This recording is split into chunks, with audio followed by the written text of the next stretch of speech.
Chapter 10. The Grand Council Coordinator stepped forward to the podium.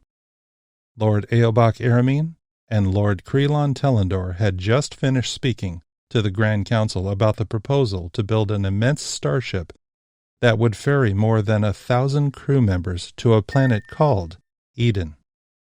The whole proposal was put forth because there was a great desire to obtain a plentiful measure of a mineral called palominium.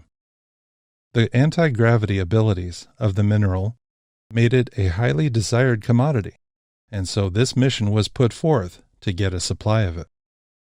The coordinator began to speak.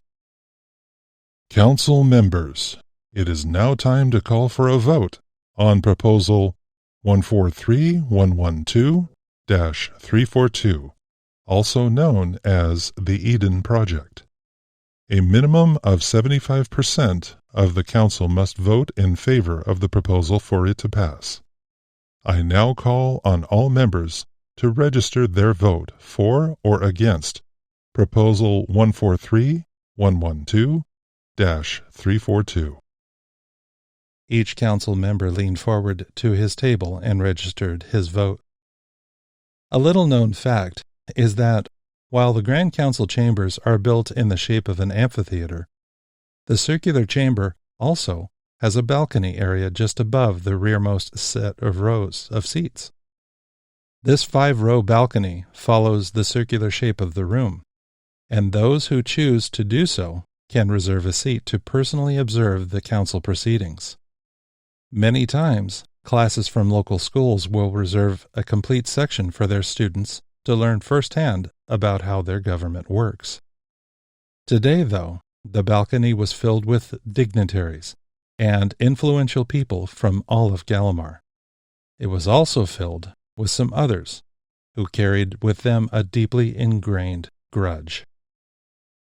As the votes were being registered in the chamber below, the results were displayed to the coordinator on a screen built into the podium. This screen allowed the coordinator to easily see when all members had entered their vote, or if there were stragglers. It appeared to those watching from above that Lord Aramin's hand on Lord Telendor's shoulder was beginning to really squeeze the flesh underneath. It wasn't surprising, though, to anybody watching. It sure appeared to any who cared to look that Lord Aramin had put a considerable amount of work into the proposal. As the numbers on his display settled and showed the results, the coordinator smiled to himself, then began to speak. All votes have been registered, and the results have been compiled. Proposal 143112-342, also known as the Eden Project, is hereby approved by a landslide vote of 98% in favor. Lord Aramin appeared to falter at his knees, although he quickly recovered due to the help of the shoulder that he was hanging on to. The thunderous applause on the part of the Grand Council of Galimar in honor of Lord Aramin continued unabated for the next several minutes. It would have continued longer had the two men not retreated from the stage. While standing and clapping along with the rest of those present, the faces of Barvelan and Barlavine portrayed a different sentiment. They looked at each other with a look that portrayed their recognition that this development was incredibly significant to the interests of the Traxian subculture. There were major decisions that needed to be made now, and both Traxian men knew it. As they emerged from the building, they didn't dare talk about what was freely floating around in their minds. Using their portable communicators, a message was sent to all the Traxian elders. An emergency meeting was to be held at Barlavine's home tonight to speak about what the next steps were to be. The two men briskly walked to Barlavine's home without word, and before long arrived at the same time as the last of the elders turned up. The men congregated in the large study of the house, and the doors were closed tight. Being the most senior member of the Traxian elders, Barvelan rose in front of the rest and spoke. My fellow Traxians, we all are witnesses to the events of the last hour, and how those events correlate with the prophecies of Coral of Eden. We all know the significance of this day, and how it rests on our shoulders to decide on the next move. In honor of our ancestors, it is now up to us to seek the revenge that they so often wished they themselves could carry out.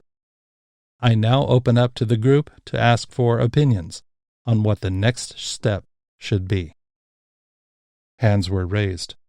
Bar-Valon looked across the hands that were raised and chose one of them to speak.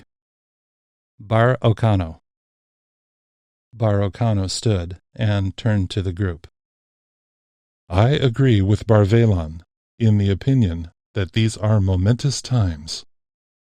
As he pointed out, there have been countless generations that have looked to the future for a time when we could see retribution for the atrocities that were carried out on our race by the very ones that we are forced to live among. Today, we have witnessed a mammoth step toward our goal of being rid of the nemesis of Galimar, and to once again be united in life on our own planet again. As we all believe, if we succeed, we can rewrite the history books for ourselves and for our ancestors. We will once again be free. Still, though, while this is certainly a massive step forward, we must continue to be wise in our ways. If this mission results in the appearance of the demon child, Coral, on this planet known as Eden, we must carefully and sensibly take the necessary steps that will result in her elimination. However, we must not fall victim to the possibility that the name of this planet is only a coincidence. We must not put all of our focus on this mission to this planet at the expense of maintaining proper vigilance here on this planet. While I myself believe this planet is indeed what has been prophesied, we are all aware of times when our beliefs have been wrong as well. I propose that we create a contingent of Traxian knights that will go on this voyage. If Coral shows up, then they will carry out their duty for the good of all Traxus. If not, then they will return in 20 years and continue their struggles along with the rest of us, all while keeping bright in our heart the faith in the accuracy of the prophecy. With Bar Ocano sitting back down, Bar-Valon spoke again. Bar Ocano has proposed that we send a contingent of our knights on the voyage to look out for our interests. I think this is a good idea. Are there any opinions to the contrary?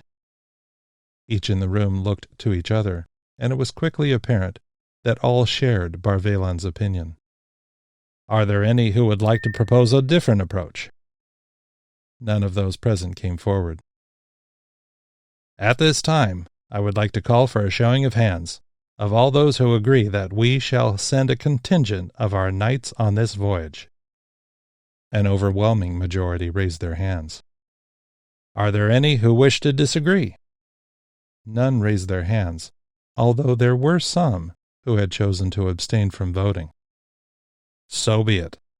By majority vote, we shall send 25 of our best knights on the voyage.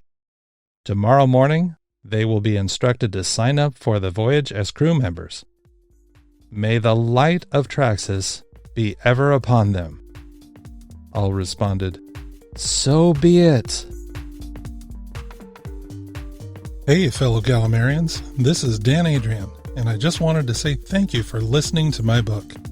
If you can, please click like down below because it really helps me bring these videos to you and lets me know what you like. Also, if you haven't already, please subscribe and click on the bell so that you'll get notified when I release more chapters.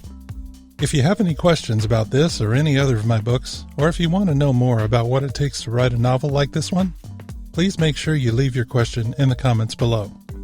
Thanks again. I'll see you soon.